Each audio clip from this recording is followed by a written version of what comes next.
We all know how it goes. One day we're born, one day we die. Everything that happens in between we know and understand, but everything that happened before and will happen after, we know nothing about. As a result, it's really difficult to say what exactly the meaning or importance for us being here is. If we can't tell how we came or where we came from, how can we know why we're here? In the same vein, if we don't know where we're going or what we're going to become, how can we tell if any of our present actions have any significance at all? It is this uncertainty of both our collective pasts and futures that has allowed the question, what is the meaning of life, to plague humanity ever since we became sentient. We've never been able to objectively answer this question as a species. However, a lot of us have found comfort in many different ideologies to at least subdue the anxiety that it causes. In many different religions, a deity made the entire universe, put us all in it, and whatever we do on this earth will be used to determine when and how we spend eternity afterwards. For some others, the meaning of life is the love we share with friends, family, and our loved ones. Some others believe the existence of life in itself is what makes it worth living. But for nihilists, life is meaningless. All action, suffering, emotions, both good and bad, are entirely senseless and meaningless. This is nihilism, the belief in nothing. At some point in our lives, many of us have been faced with nihilistic thoughts. We're hit by a strong sense of purposelessness, like our lives have no meaning and we have no intrinsic value.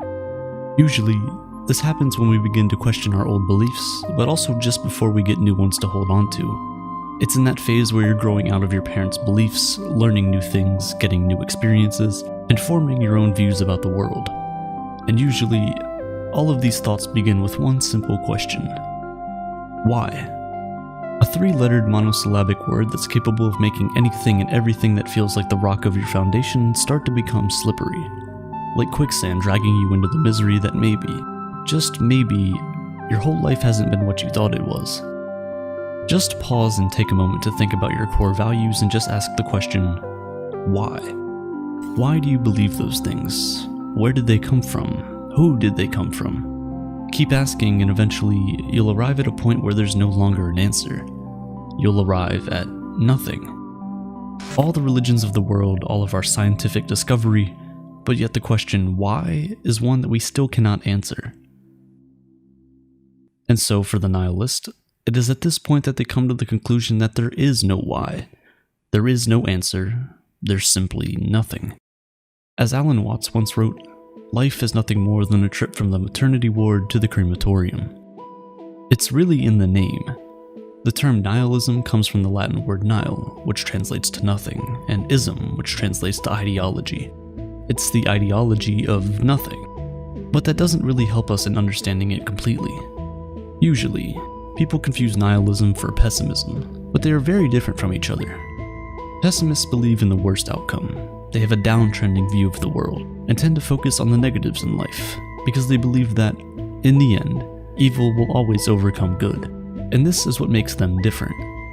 Pessimists believe that there's good in the world, but they just don't think humans are capable of doing it, at least in its entirety. Nihilists, on the other hand, do not believe in anything. They don't believe that there's evil in the world, neither do they believe that there's good in the world. In the mind of the nihilist, the world simply exists and humans created morality, thereby creating good and evil. Let's take the glass cup metaphor for instance.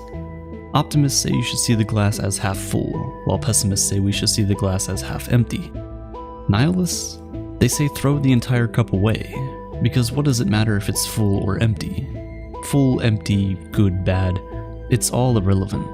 We're all going to die anyway. Nihilism is also often compared to several other philosophies like cynicism and apathy.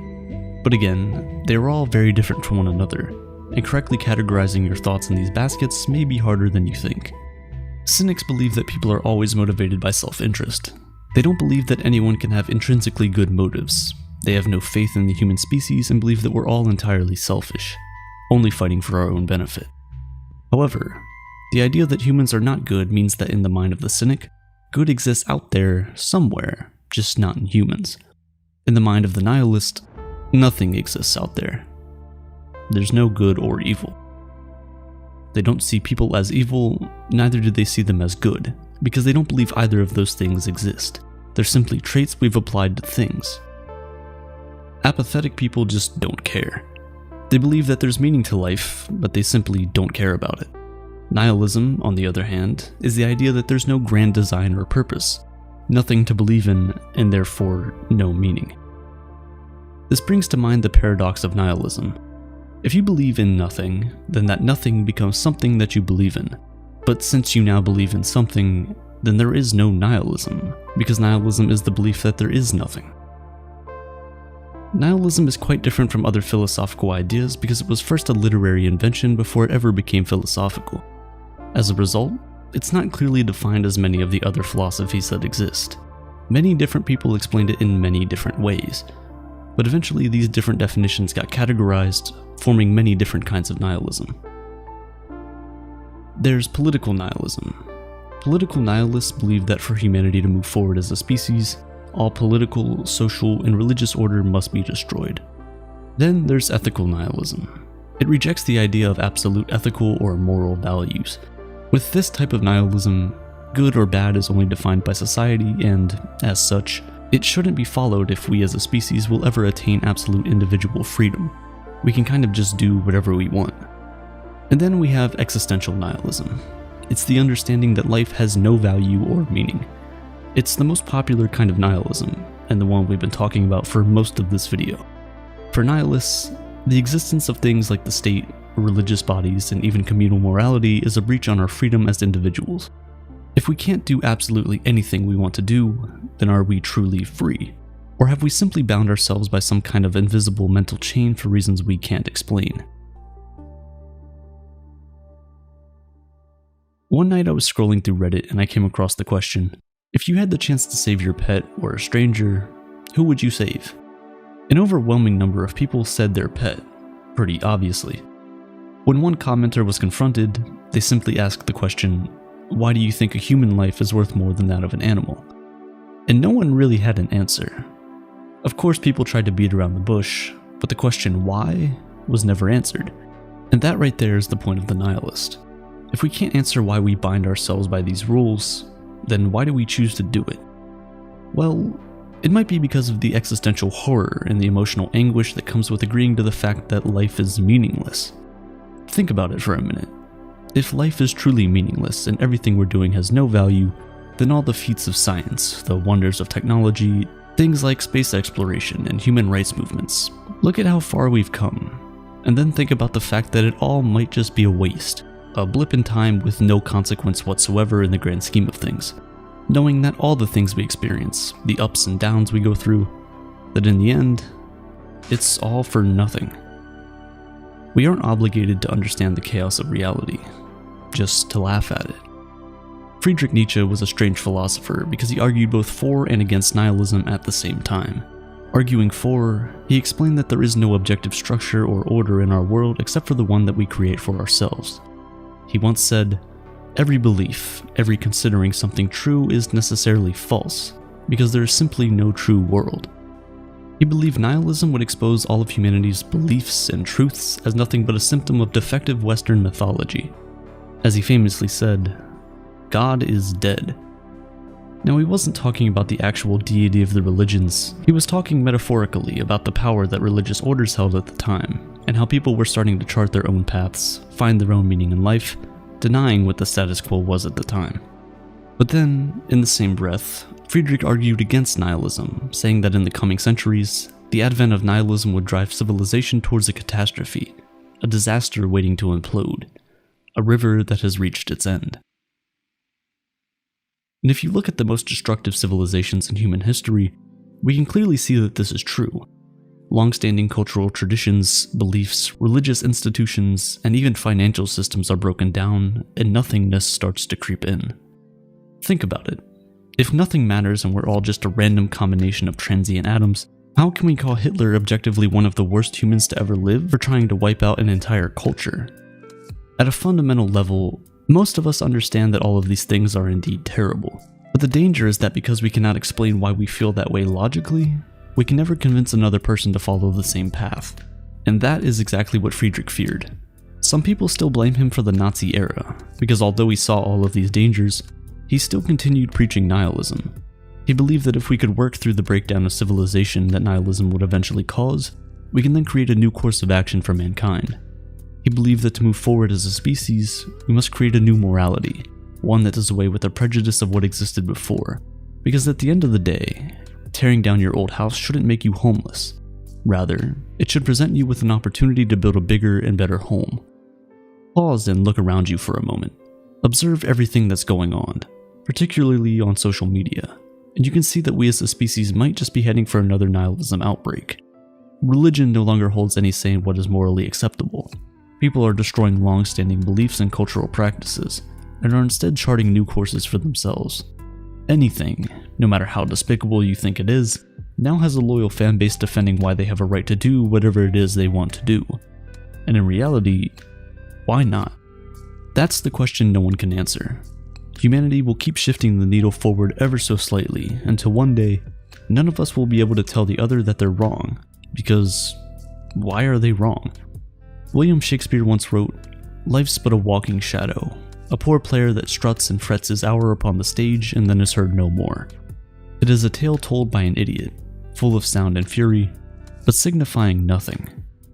If life is truly meaningless and we have no purpose for being here, our response should be to make the best out of a bad situation. Instead of seeing the glass half full or half empty, we can simply throw it out and drink directly from the faucet until we're satisfied.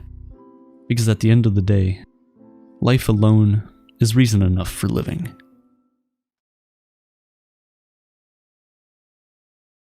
In 2012, Drake made a song titled The Motto, but what most people remember from it is YOLO. YOLO tells you to live in the moment, enjoy life you have today, and not worry too much about tomorrow. Because at the end of the day, you only live once. While Drake certainly popularized the motto, he wasn't the first to use the phrase, and he certainly wasn't the first to come up with the idea of enjoying the pleasures of today without worrying about tomorrow. This idea has been around since the 4th century BC, as what philosophers call hedonism, a school of thought that was created by Aristippus of Cyrene, a student of Socrates.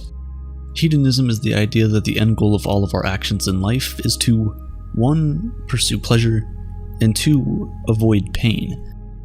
Aristippus believed that the only good cause worth pursuing was one that will ultimately bring you pleasure. In today's society, we're taught that the way to succeed is to suffer today so you can enjoy tomorrow, to save for the rainy day. Once we get out of college, we're encouraged to find a job and work hard at a 9-to-5 for many years, live modestly, and save as much as possible so we can enjoy our retirement 50 years later. Aristippus didn't believe in any of that. He didn't believe in the idea of delayed gratification, and he always advocated for people to simply get pleasure from what is present and available. He was completely against the idea of suffering in the present in order to get something that only might be pleasurable in the future. So instead of telling students in college to study hard for their exams so they can land a good job after school, for example, Aristippus would encourage them to fraternize, drink, and party lavishly, because these are the pleasures that are readily available to them. On the one hand, you can see him as stupid and lacking foresight. After all, if you squander everything you have on the pleasures of today, you'll quickly run out of resources, and all of that pleasure will turn to pain. From people losing everything they had because of an addiction, to people living in poverty as a result of their own laziness, we've seen the results of solely focusing on the present pleasures. But on the other hand, there's some wisdom to this school of thought, because truly, tomorrow isn't promised to any one of us. What's the point in working hard at a 9-to-5 for 50 years, ignoring all of the pleasures of the time, only to die a few years before retirement? And let's say you do make it to retirement. The sad reality is that 1 in 4 people will have a disability by the age of 60, and the older you get, the chances of that happening increase drastically. Knowing all of this, is it still foolish to think that we are all better off just enjoying the pleasures that we do have in the present? Socrates and other philosophers at the time certainly believed so.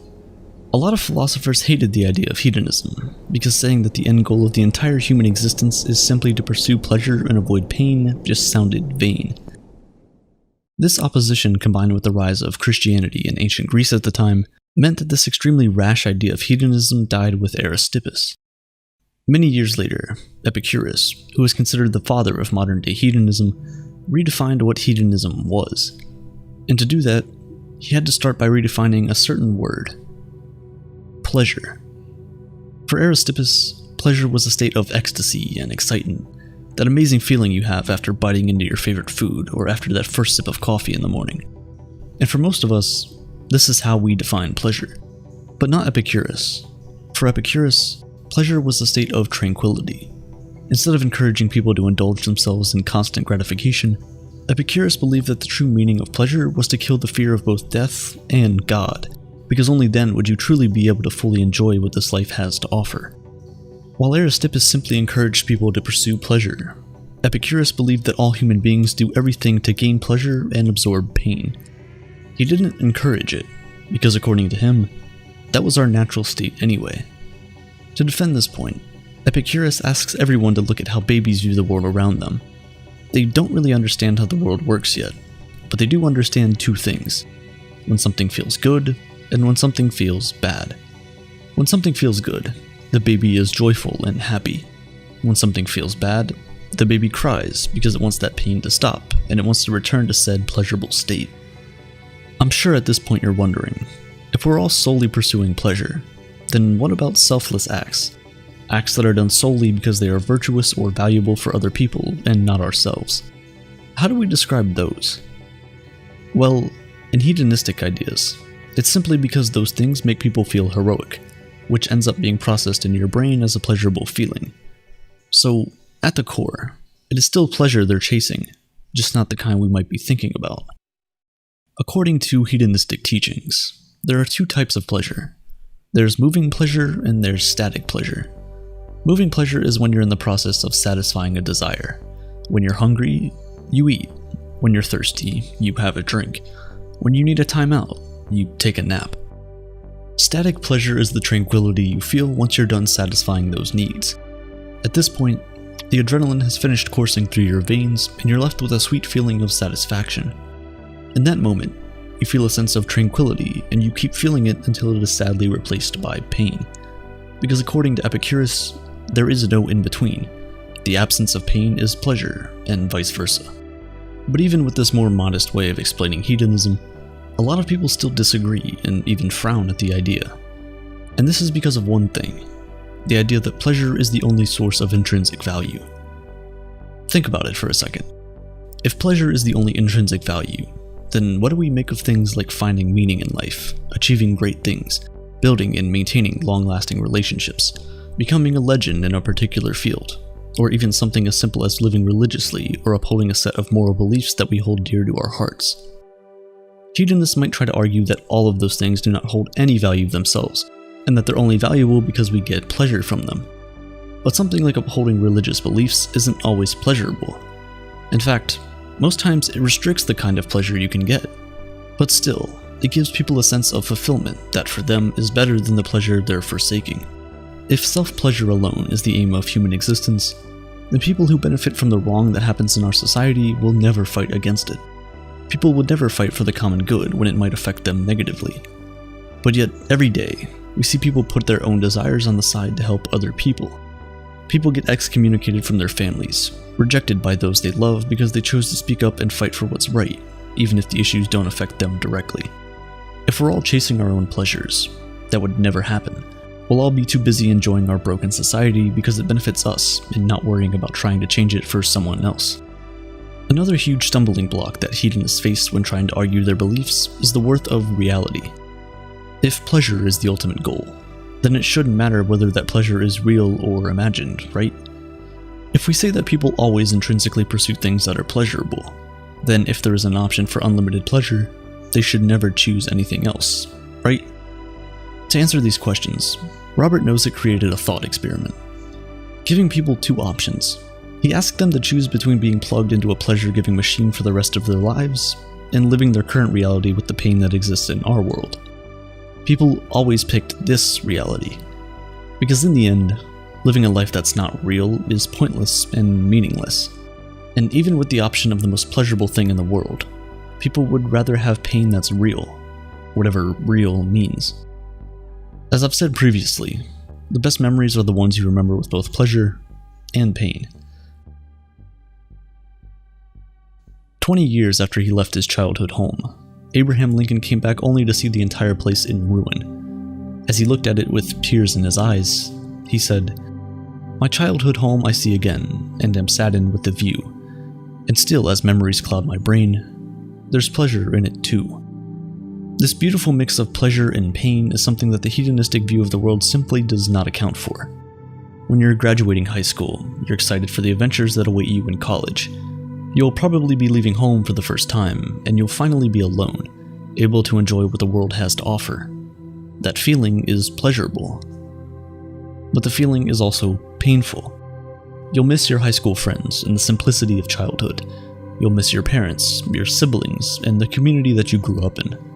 And though these painful thoughts cloud your brain, there will be pleasure in it too. Hedonism is frowned upon in modern-day society because it opens the door for a trap that you can easily fall into. Pleasure is an insatiable desire. If you get hungry and fill your belly, it only takes a few hours and you're looking for something else to eat. It's an unending pursuit. So if that becomes the entire reason for your existence, it can quickly become difficult to control. This is how most people become addicted. It starts out as just a fleeting pleasure, and before you know it, the reason you're doing those things stops being the pursuit of pleasure and starts being an unquenchable and uncontrollable thirst for those things. A trap that's very difficult to come out of, one that many people get stuck in for the rest of their lives. But this isn't to say that we can't learn some things from hedonistic principles, because as much as we might not like to think about it, it's true that tomorrow is not promised. So, we might as well make the best of today. Things like making a conscious decision to enjoy the little everyday pleasures can help us lead a happier life. If your car breaks down and you have to walk to school, don't be in haste. Embrace the journey. Walk with a friend, make jokes with them, and always leave each other on a good note. Craving a cup of coffee? Head out to your favorite coffee shop and order your favorite drink. You've earned it. You don't have to wait until you're retired before you can start reaping the fruit of your labor. Take those vacation days. The promotion can wait a few more months. Stay on that call with your friends for an extra hour. Missing an hour of study probably won't make you fail. Because even if seeking pleasure might not be the ultimate goal of human existence, it's certainly a worthwhile pursuit. Hedonism is about taking in the pleasures of life, doing things that make you happy. Some of the things that make me happy are the universe and space. It's why I named this channel after the aperture of a telescope through which you can see the universe. I've always wanted to be able to touch and feel the universe, and thanks to the sponsor of today's video, GentleBands, I can finally do that. GentleBands is a company that makes rings using raw materials harvested from retired spacecrafts and dinosaur fossils, so you're wearing something that has not only been to space, but is basically also from the past. Each ring is forged by expert artisans and family-owned workshops, so a lot of care goes into making it. I'm sure you guys would love their new collection, Galactic Legends. It includes a bunch of pieces inspired by sci-fi movies and video games. If you're not a fan of wearing rings, each ring comes with a chain that allows you to wear it as a necklace. And if you want to give this as a gift to someone, you can get the ring engraved as well. I honestly think this is such an amazing ring for anyone who loves space, dinosaurs, science fiction, and things like that. If you're interested in getting one for yourself or someone you love, click the link in the description and use the code Aperture to get 25% off your purchase. Back to our story. Imagine you're an Olympic athlete. You could be a track star, a distance swimmer, or a figure skater, whatever sport you choose. Chances are you've been training for it since the moment you could walk. You have your gym routine down to a science, you've hired specialized coaches to help you along the way, and you eat a specific meal plan that ensures you perform at your best. Physically, you're at the peak of your sport, and you've done everything you can to be one of the best athletes in the world. But to win, your game needs to extend way past the physical, and mentally, you have to believe you will win no matter what. Crouching at those starting blocks or mounting the balance beam, you must think, at the end of the day, you will end up on top of the podium with a gold medal around your neck. Otherwise, what's the point in competing in the first place? The problem is that every athlete you're competing against shares this belief, and you know that. You also know that there can only be one winner, and so statistically, the chances of you coming out on top are pretty low. Yet you must go against your own logic and believe that no matter what, you will win. This is naive optimism, the belief that good outcomes are more likely to happen to you than bad ones in any given situation. You must keep yourself unaware or naive of what could prevent you from your goals and forge forward as if you will achieve them regardless of any external factors. No matter the circumstance, you believe things will work out for you even when the odds aren't in your favor or when certain obstacles are in your way. To be a naive optimist requires a suspension of disbelief. You must adopt a positive stance or perspective in every situation without familiarizing yourself with its nuance or details. It's like walking around with blinders on, ignoring everything that could go wrong. Or, in the professional athlete's case, using naivety to forget about all your competitors and the statistical likelihood that you'll lose. The ignorance of the naive optimist can serve them well. Have you ever felt anxious before a party where you don't know many people? You run over all your insecurities and the hypothetical social blunders that could occur, and it might feel comforting to go through all the scenarios that could go wrong in your head. What will you do if you spill your drink all over someone or forget the name of a person who swears you've met before? But is it really comforting, or do you just end up feeling anxious and worried throughout the party, forgetting to enjoy yourself or meet the new people? The naive optimist would go into the night assuring everyone will like them and everything will go off without a hitch. And while this might not be true, awkwardness is almost a given when meeting new people. When you have positive expectations, you stop anxiety and catastrophic thinking in its tracks. You go into the party with a more open demeanor and making it more likely that you will make a good impression. You could have a similar attitude when interviewing for a job. Believing you'll do well and achieve the desired outcome makes it more likely to happen. Blocking out the negative possibilities helps you focus on all the good things that could happen.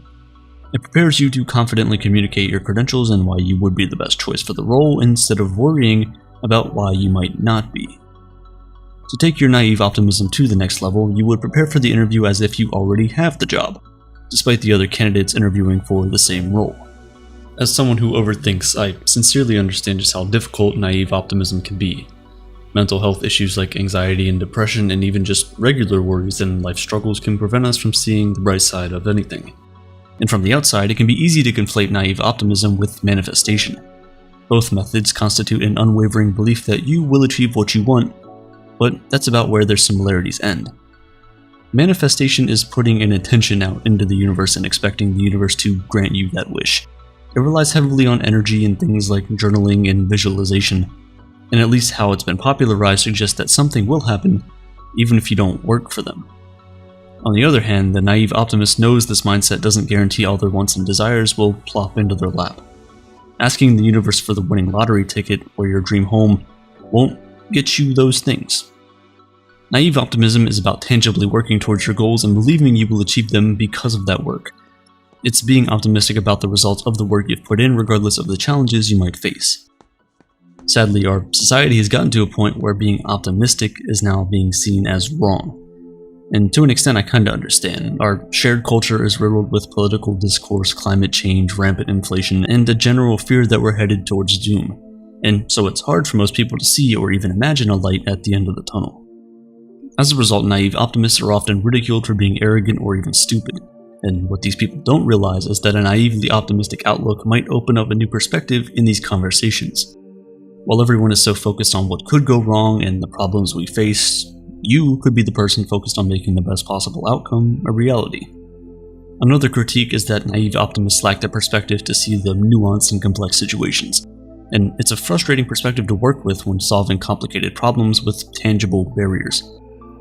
Optimism is good when doing focused, detailed work like policymaking or engineering, but naivety can hinder you from confronting genuine issues. In large-scale projects, the naive optimist does have their place, but it's also necessary to balance that perspective with a more realistic outlook. One of the best utilizations of naive optimism is at the outset of a massive project or challenge. Naivety is helpful in situations where confronting the whole picture could discourage you. Consider like starting a business or writing a novel or completing a triathlon. If you begin a big project thinking about all the problems you'll inevitably have along the way, you won't be motivated to start.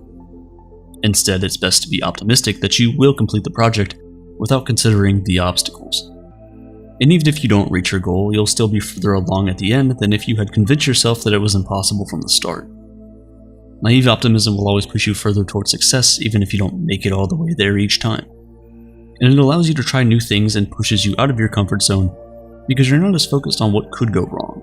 You build confidence and trust in yourself by giving yourself that chance, however naive it might seem. It reminds me of the Dunning-Kruger effect, and usually this phenomenon refers to the type of person with a low skill in a particular area who grossly overestimates their ability anyway. Think of an audience member watching a ballerina on stage and thinking, "That doesn't look so hard, I could do that." And then fast forward to them in a ballet class struggling to do even the most basic steps with the proper technique. Often the Dunning-Kruger effect has a negative connotation. People are so ignorant about their abilities that they don't even know how ignorant they are, but it's actually not that bad. Because it is the Dunning-Kruger effect that allows people to take the first step to achieve greatness. Yes, that audience member who watched the ballerina grossly overestimated their skill, but that naivety allowed them to enter the dance studio. And sure, they may have two left feet at first. Still though, through perseverance and an unwavering belief that they can succeed, in just a few years of training, they too will be pirouetting and leaping across the stage, while another audience member watches and thinks to themselves, "I'm pretty sure I could do this." This is why kids learn stuff so quickly. If you've spent significant time around children, especially toddlers, you'll notice they're very optimistic about their abilities, and overly so. From dressing to pouring juice to cutting their hair, they think they can care for themselves despite their lack of life skills. But their naive optimism is what builds those skills. It allows them to practice, so eventually, one day, the orange juice ends up in the glass instead of all over the floor. Older children also tend to overestimate their abilities, allowing them to have zero fear when trying new things. They're like little sponges eagerly soaking up information. They learn quickly and hungrily because they don't possess all the self-conscious baggage surrounding ignorance. It might be helpful to adopt a childlike mindset when learning new things. It comes from a want to learn and forgetting how likely failure will be at first. Overcoming that initial mental hurdle is the most helpful thing naive optimism can do for you. Another instance where naive optimism can aid you is when facing a difficult life decision. Maybe you or someone you know is dealing with a chronic illness, financial stress, or relationship struggles. A naive optimist would believe in their core that they will make it out the other side. They wouldn't spend time considering what might be in their way or the realistic likelihood that things might turn for the worst. And I'm not trying to say that naive optimism will make these situations quickly melt away. Instead, this philosophy is meant to help you see a favorable resolution in cases where it's too easy to focus on the negative. As humans, we tend to have a bias towards the negative, and evolutionarily this makes sense. We're urged to protect and prepare ourselves for the worst that life can throw our way. But an overemphasis on the negative isn't helpful. It can cause you to overblow a situation and indulge in unnecessary worry. Feeling overwhelmed by negativity when life inevitably becomes difficult is normal. But just because you encounter a challenging situation doesn't mean that you have to give up the idea that, at some point, things will get better and work out for you. With a naively optimistic attitude, you can make better decisions with your future self in mind. Naive optimism takes practice, and as a chronic overthinker, it's not a mindset that comes naturally to me. The key might be to fake it until you make it. If you act like a naive optimist, you will likely sincerely adopt the attitude over time. Start with the small things. I will complete everything on my to-do list. The meeting with my boss will go well. I'll successfully bake a loaf of bread from scratch. And hopefully this attitude will seep into more influential sectors of your life. Even if you don't become the textbook example of a naive optimist, these thought patterns will get you further than if you didn't use them. Remember your ideal Olympic athlete self. You must believe you will win the race to reach the starting blocks. And when the race begins, you are paces ahead of where you would have been without this belief. Even if someone runs faster and beats you, the idea that you would win still did more for you than the belief that you'd lose. And there's always the next race, the one you know you'll definitely win. But if you're still in your head, unable to entirely give yourself over to naivety, it might be helpful to check out another theory, optimistic nihilism. The belief is that nothing matters, but rather than letting that be a reason for fear and anxiety, embrace it as a good thing. Why? Click the link on your screen right now to find out. Consciousness. It's our awareness, our understanding, our ignorance. Our daily consciousness leaves out more than it takes in. And due to this, it leaves out important things. Things that would help relieve us if we knew them. If we had a higher awareness, a better consciousness, we would feel better. We would be more at peace with things. The deep down truth of things is screened by our consciousness. Our sensory organs will pick things out. Our eyes can only see certain things. Our ears can only hear certain things.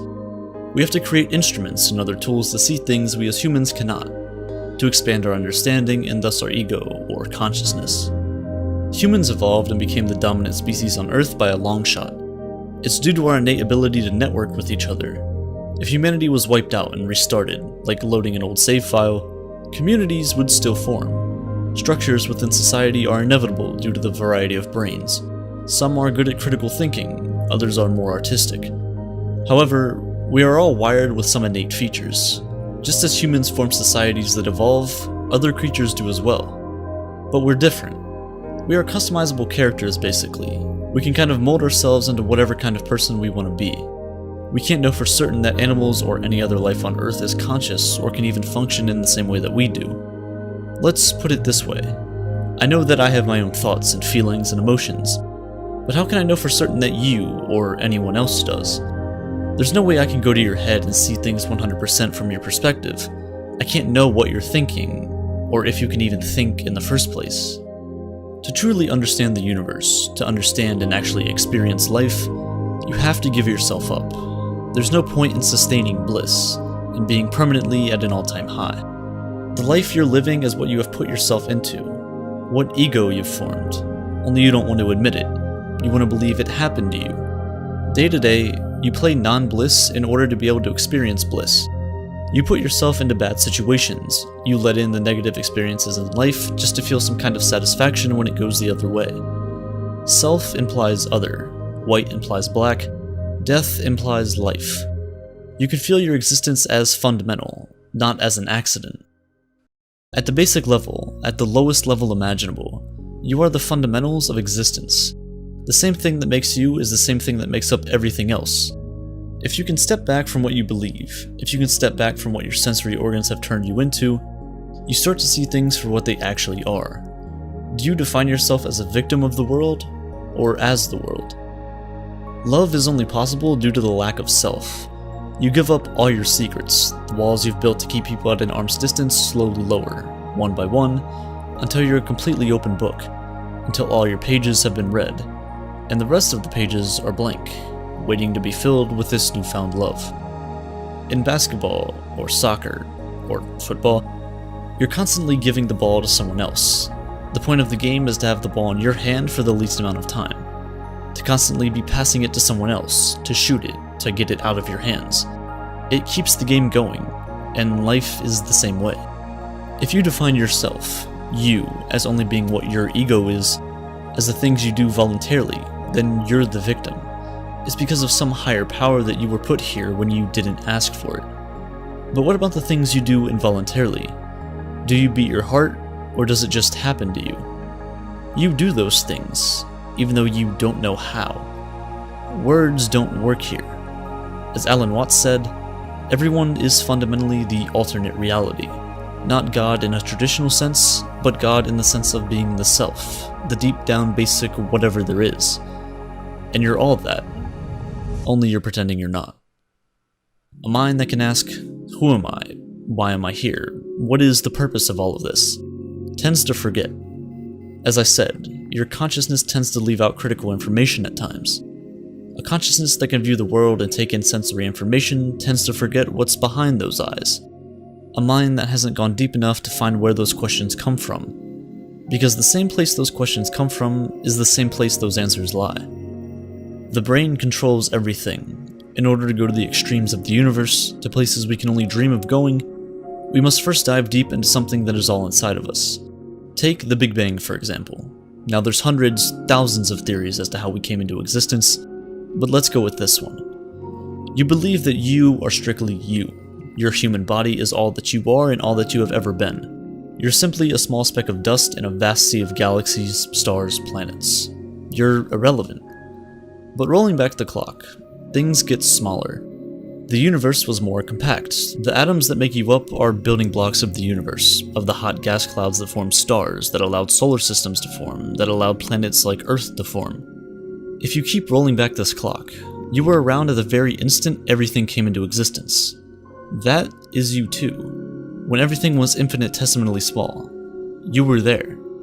But we define ourselves as being only us, mere humans walking on a planet that we didn't ask to get put on. But frankly, every one of us somehow made this happen. We just go on and pretend we didn't. It's because of how we define ourselves. Are you the victim, or are you the world? As cringy as it may sound, everyone you meet is just a small packet of the universe. A present, whether they're a pleasant one or not, that was packaged together from billions of years of engineering and architecture on a universal scale. But instead, we define ourselves as something completely separate from it, something not connected whatsoever, which is a foolish view.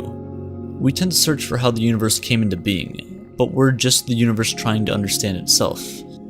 In order to get to that conclusion, we have to reframe our mindset.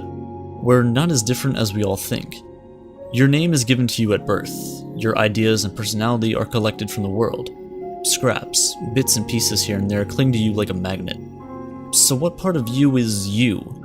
We are all different manifestations of consciousness, but we are all fundamentally the same thing. We all may have different egos, different personalities, but when you step back, drop the ego, we are all connected. View the universe as a forest. Every one of us is a twig, a leaf, a branch. But together, we form life. Our origin, our roots, are connected together. Just as the roots of trees form a vast network which brings these massive forests to life, humanity's roots all come from the same place. Energy cannot be created or destroyed. It can only be transferred from one form of energy to another. But many of us have this fear that it's all going to come to an end. And while yes, your life will end, your energy will not. It will continue onward, forever. But our consciousness has convinced us otherwise. We form this thought process, almost like we've been hypnotized, to think that we are all there is and all there ever will be, and that it's all going to come to an end. This leaves us unsatisfied and unhappy. But the universe is continuous, and you are technically the universe, so you will continue on as well. Your death is not the end of you, it's the death of your ego. Many people experience the same exact thing while living. Ego death. It tends to be induced through psychedelic drugs, LSD, shrooms, the list goes on. While working on this video, I actually experienced it myself, and although not intentional, it provided clarity in a way I've never before experienced. It's not the ego in the vernacular sense, as describing a person's self-worth. It's the philosophical ego. It's the complete loss of subjective self-identity.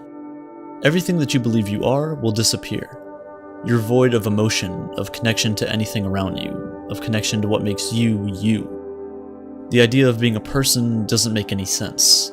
The words I, me, and myself have zero meaning whatsoever. The world can normally be put into two categories, myself and not myself. While experiencing ego death, this line is blurred. I am completely gone. There's only the awareness of existence. The lifetime accumulation of your thoughts and emotions are put on pause. It's as if you're on a cliff approaching an infinite void beneath you.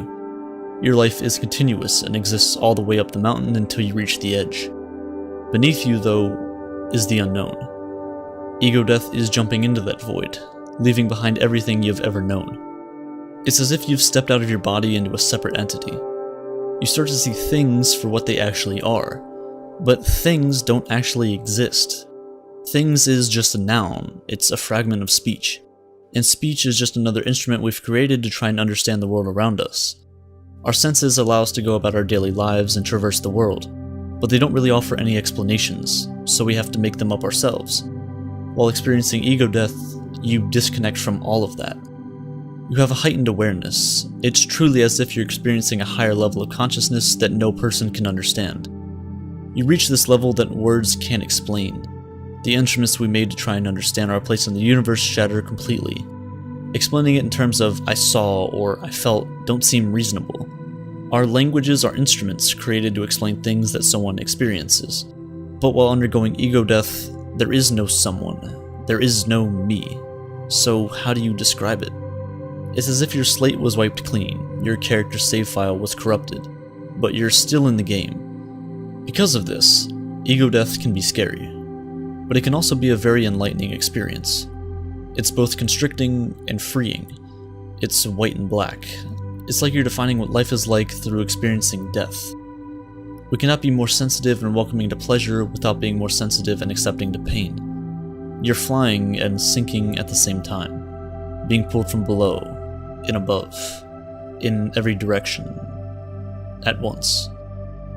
While going through it, I ended up reaching a moment of acceptance. Ego death, while often extremely anxiety-inducing, offers a glimpse into a reality free of that. A life free of your personal flaws, your daily thoughts, your responsibilities. It personally feels as if time is frozen, and wherever your mind wanders is free to judge things as they truly are. You are the observer and the observable.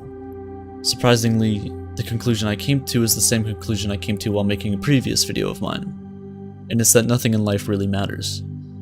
Fear in general tends to come from us not being able to make peace with the chaos that is the universe, not being able to cope with the idea of entropy, that everything is tending towards disorder.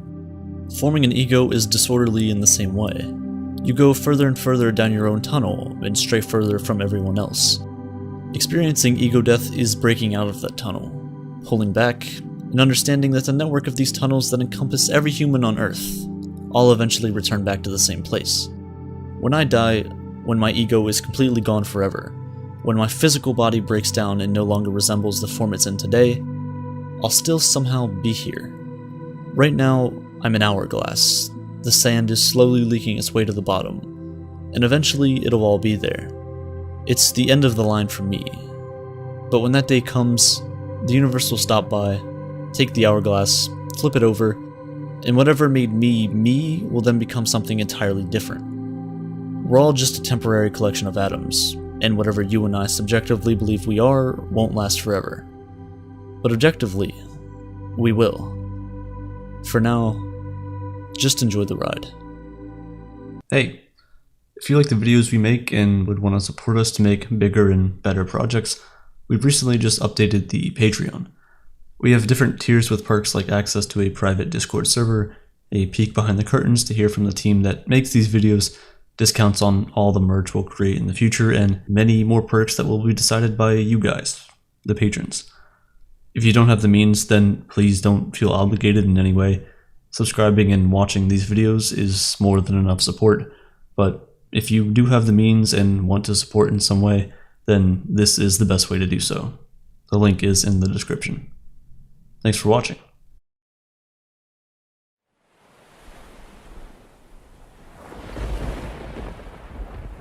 In the city of Cyprus in 300 BC, there lived a very wealthy trader called Zeno. While on a voyage from Phoenicia to Piraeus, his boat sank along with all of his cargo. Because of that single event, an event that was entirely out of Zeno's or anyone's control, this very wealthy man suddenly became poor in an instant. Imagine you were Zeno. How would you react to your entire life's work getting flushed down the drain by the sheer force of nature? What is the proper reaction? Would you be angry, sad? Would you feel life has cheated you? For most of us, these would all be normal reactions. But not for Zeno, the father of Stoicism. One small change lasts an eternity, and one small reframing of your mindset can cascade into larger and more impactful changes later down the line. The core of Stoicism is the very definition of acceptance and indifference. After reading the works of Socrates and other great philosophers, Zeno created and taught Stoicism.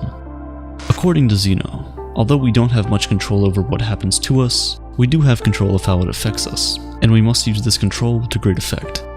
Rather than crying over spilled milk, or in this case, drowned goods, Zeno focused on maintaining his composure over the situation, remaining calm and neutral, despite his predicament. Today, people inadvertently view Stoics as people who cannot be broken, people who don't often linger to the emotional extremes, going through things like fits of rage or bouts of anxiety. But the original idea behind Stoicism was much more than that. Rather than just a way to describe people who are unemotional, Stoicism was a way to view, describe, and understand the world. It was a way of life, and that way of life has lasted for centuries. Stoic philosophy can be applied to situations today the same way it was applied thousands of years ago, and its benefits are just as impactful. Stoicism allows us to process these negative emotions from negative experiences, and turn them into the thoughts that give us a unique perspective of the world.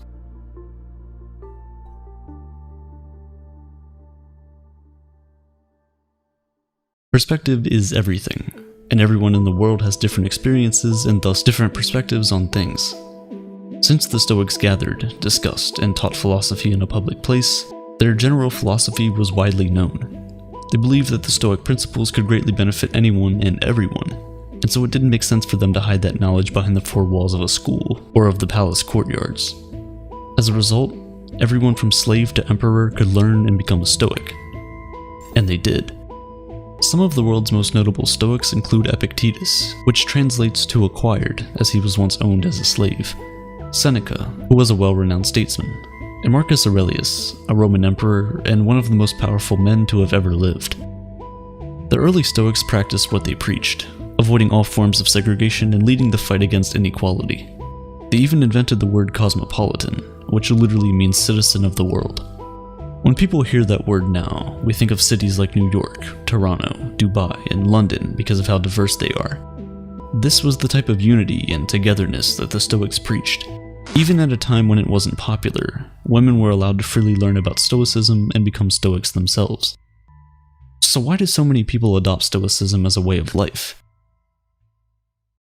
In a world full of unexpected turns of events, our emotions can tend to get in the way of things. In reality, we don't really get sad because bad things happen to us, we get sad because unexpected bad things happen to us. Rain is a good thing. It helps to water our plants, provides water for livestock, and keeps the temperature cool and humid. But the truth is, when that dark cloud catches you outside without an umbrella, it's never a good experience. So why don't we start crying once it starts to rain? It's because although the situation is bad, we've learned to expect rain. It's something that is unavoidable. We can't control the weather. Although it sucks, the rain passes and the light returns.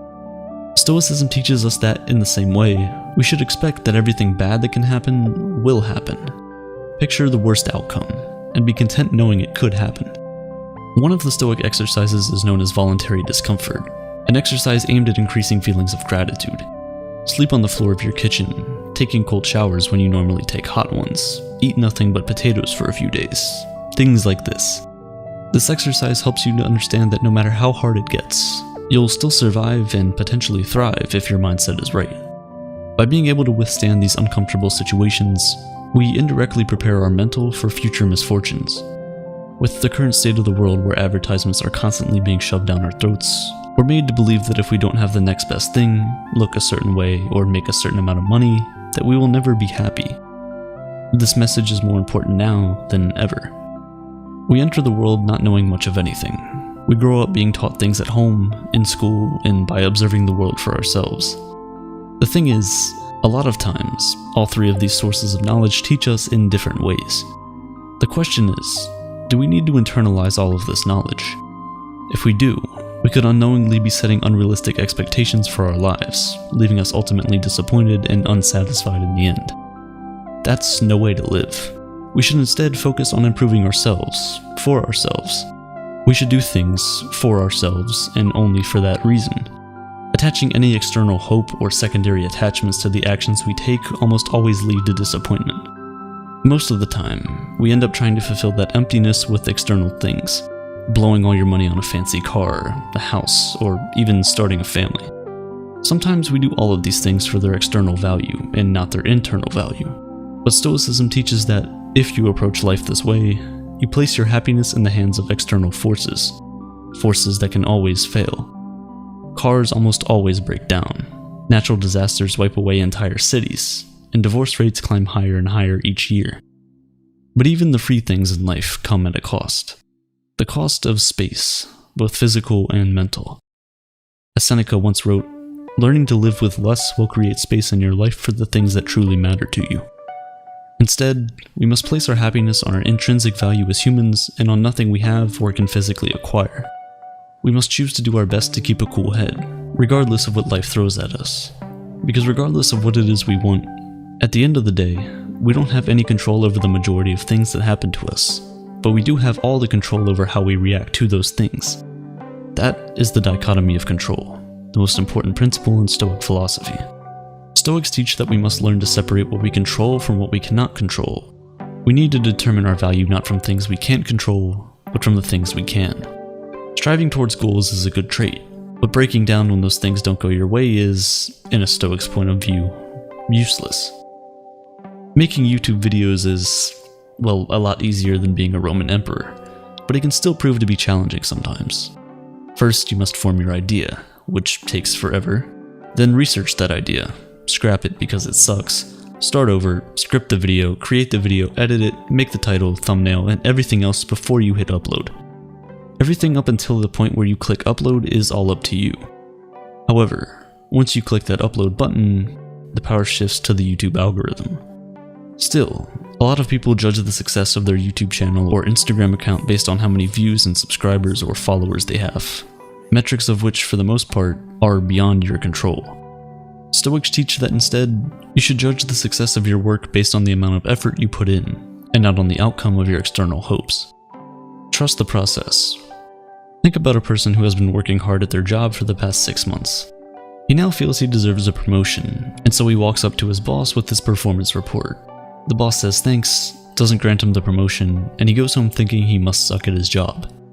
He doesn't consider that the boss might have simply woken up angry, someone else might have been better qualified at the time, or maybe the company was just losing money and couldn't afford it.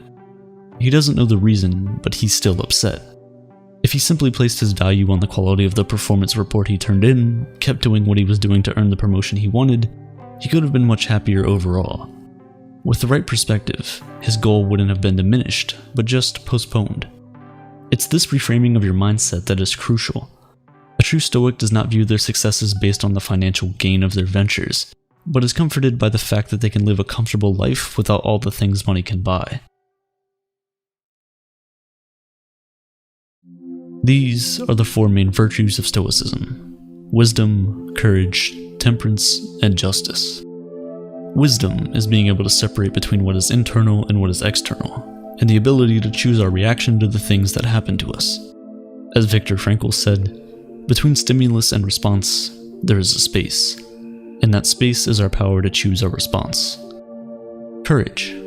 2 words: persist and resist. Temperance, or moderation, is what I just did there, doing more with less, saying more with fewer words. While Jeff Bezos and Elon Musk are fighting at the top of the Forbes list, Stoics believe that the limit of wealth should simply be having what is essential, and then having what is enough. Justice is the most important of all the virtues. It instructs that no one should do harm to another because we were all born for each other, to do good to one another, and not to ourselves. Nelson Mandela was one of the most famous African leaders in the world. While he was fighting against apartheid, he got sentenced to life imprisonment, where he stayed for 27 years before finally being released. When he was released from prison, he was elected president of South Africa, and thus, many people thought he was going to brutally punish all the people that had anything to do with apartheid or his imprisonment. But of course, he did not. Throughout his time in prison, Mandela read the works of Marcus Aurelius and learned many of the core values of Stoicism, all of which he practiced throughout his life. Instead of calling for the heads of the wrongdoers, Nelson Mandela urged his people to instead seek the opposite, to relax and rebuild. He stressed that the past was now beyond their control, and that the only thing they could do was find a way to move forward and build a better nation. This is the way of the Stoic. In modern-day medicine, Stoicism is at the core of procedures like rational emotive behavioral therapy and logotherapy. REBT helps patients to identify negative thought patterns that might be causing emotional and behavioral issues. It allows you to challenge the reasoning behind all these negative thoughts with logic, and when you realize that many of them are unfounded, you can then replace them with more productive and healthier beliefs. Logotherapy, on the other hand, is based on the Stoic principle that humans are driven by purpose. Even in the darkest of situations, we can fill our lives with meaning and happiness by simply finding out what that purpose is. As many of us know, though, this is easier said than done. It's a process, much like everything else. We have to rewire the way we think, out with the old, in with the new. To fix our problems with happiness, we must practice self-worth. By redirecting our definition of value to the things that we can control, we can stop getting fixated on the things we cannot control, and overall, we can lead a much happier and more fulfilling life. Stoicism helps us steer through past and present storms into calmer and more peaceful waters. And if our ship sinks and we all drown, we can take peace in the fact that we lived a good life, albeit not as long as we had hoped. Because remember, everything has an end.